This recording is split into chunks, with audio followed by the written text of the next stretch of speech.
जाने कैसे हुई माता सीता की मृत्यु, कैसे हुई श्री राम की मृत्यु। नमस्कार दोस्तों, क्या आपको पता है माता सीता की मृत्यु कैसे हुई थी?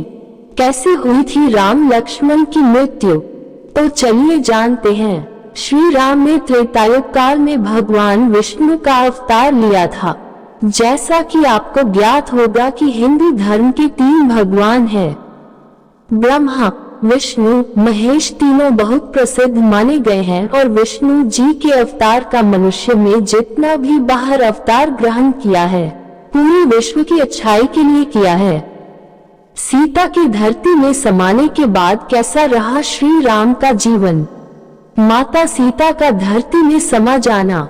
चलिए शुरू करते हैं। कहा जाता है कि विष्णु जी द्वारा कुल 10 अवतार अवतरित किए गए थे, जिसमें श्री राम 7वें स्थान पर थी और ये अवतार सबसे पूजनीय माना जाता है। इसके अलावा हिंदू धर्म के सबसे प्रिय भगवान श्री राम को कहा गया है। प्रभु श्री राम के बारे में महर्षि वाल्मीकि के द्वारा बहुत सी कथाएं लिखी गई है, जो हमें कलयुग में देखने को मिलती है। इन्हीं कथा में सीता जी का वर्णन स्पष्ट रूप से देखने को मिलता है।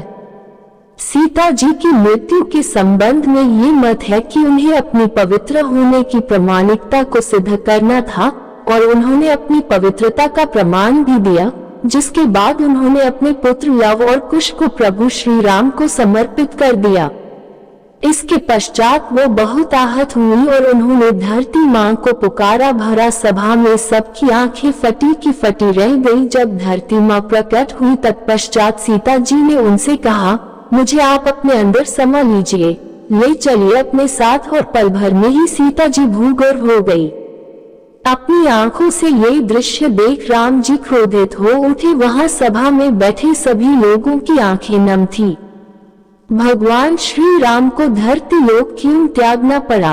पौराणिक कथाओं के अनुसार राम जी की मृत्यु के विषय में बात करें या उन्हें धरती लोक त्याग कर विष्णु लोक क्यों जाना पड़ा, इस विषय में बात करें। इस संबंध में मत ये है कि एक ऋषि भगवान श्री राम से मिलने की उत्सुकता के साथ अयोध्या आए और उन्होंने आग्रह किया कि उन्हें प्रभु से एकांत में ही वार्ता करनी है। उस पर प्रभु श्री राम उनको अपने कक्ष में ले गए और श्री राम ने अपने अनुज लक्ष्मण को यह आदेश दिया कि जब तक हमारी वार्ता समाप्त हो जाए, जब तक किसी को भी अंदर मत आने देना। अगर इस वार्ता को किसी ने भंग करने की चेष्टा की तो वह मृत्यु दंड का पात्र होगा। लक्ष्मण जी प्रभु श्री राम के आदेश पूरी कर्मठता और ईमानदारी से निभाने लगे। भगवान राम के पास ऋषि का आना। आपको बताते चले कि जो ऋषि मुनि राम जी से वार्ता करने आए थे, वो और कोई नहीं बल्कि विष्णु लोक से भेजे गए कालदेव थे, जो प्रभु श्री राम को अवगत कराने आए थे कि उनका धरती लोक में समय समाप्त हो चुका है और अब उन्हें अपने लोक प्रस्थान करना होगा। जब लक्ष्मण जी श्री राम के कक्ष के पास पहरा दे रहे थे, उसी समय उस स्थान पर ऋषि दुर्वासा आ गए और उन्होंने राम जी से मिलने की जिद पकड़ ली। आपको बताते चले ऋषि दुर्वासा अपने क्रोध के लिए जाने जाते थे। उन्हें क्रोध बहुत जल्दी आ जाता था। बहुत समय तक लक्ष्मण के द्वारा मना करने के बाद भी वो नहीं मान रहे थे और उन्हें क्रोध आने लगा। ऋषि दुर्वासा ने कहा, यदि उन्हें तुरंत श्री राम जी से न मिलने दिया गया तो वह श्री राम को श्राप दे देंगे। ये बात सुनकर लक्ष्मण जी बहुत बड़ी दुविधा में फंस गए। यदि उन्होंने ऋषि दुर्वासा की बात नहीं मानी तो वे श्री राम को श्राप दे देंगे और मान लिए तो श्री राम जी के आदेश का उल्लंघन होगा। पर लक्ष्मण जी ने अपने प्राणों की चिंता न करते हुए उन्हें जाने की अनुमति दे दी। लक्ष्मण को मृत्यु दंड क्यों देना पड़ा, जिसके पश्चात कक्ष में चल रही वार्ता में विघ्न पड़ गया। दरअसल लक्ष्मण जी यह नहीं चाहते थे कि उनके कारण उनके भ्राता पर कोई आंच भी आए, जिसके चलते उन्होंने ये कठोर फैसला लिया। श्री राम ये दृश्य देख बहुत व्यथित हो उठे और धर्म संकट में पड़ गए और उनके वचन का मान न रखने के कारण लक्ष्मण जी को मृत्यु दंड देकर देश निकाला घोषित कर दिया गया। और उस समय देश निकाला मृत्यु दंड के समान ही माना जाता था।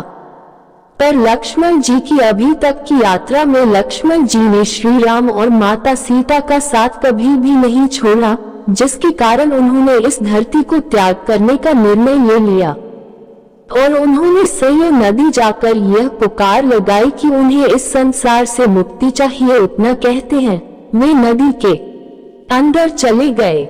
इस तरह उनके जीवन का समापन हो गया और वे विष्णुलोक को त्याग कर विष्णु लोक में चले गए और वहां जाकर वे शेष के रूप में परिवर्तित हो गए। श्री राम का सरयू नदी में विलीन होना। श्री राम अपने अनुज लक्ष्मण के बलिदान के बाद पूरी तरह से टूट गए, मनो उनसे एक पल में उनका सब कुछ छीन गया हो। प्रभु राम का इस मानव संसार से मनसा उठ गया तो उन्होंने अपना राजपाट, अपनी गद्दी अपने पुत्रों को सौंप दी और उसी लोक में जाने का मन बना लिया। और इसके अलावा वाल्मीकि द्वारा लिखी पुस्तक से यह सिद्ध होता है कि उन्होंने अपने प्राणों को सरयू नदी के हवाले कर दिया था और उसी नदी में श्री राम हमेशा के लिए विलीन हो गए थे। उसके बाद वहां से विष्णु जी के अवतार में प्रकट हुए थे और वहां पर उपस्थित उन्होंने अपने भक्तों को दर्शन दिए। श्री राम ने अपने मनुष्य का रूप त्याग कर अपने वास्तविक रूप धारण किया और व्याकुल धाम की ओर गमन किया। तो दोस्तों, इस तरह श्री राम, सीता और लक्ष्मण की मृत्यु पर आप इसे मृत्यु तो नहीं कह सकते। इन सब लोगों ने समाधि ले ली थी। माता सीता ने पृथ्वी लोक को छोड़ा और इसके बाद लक्ष्मण ने और इसके बाद में भाई के घेरे में श्री राम भी चले गए।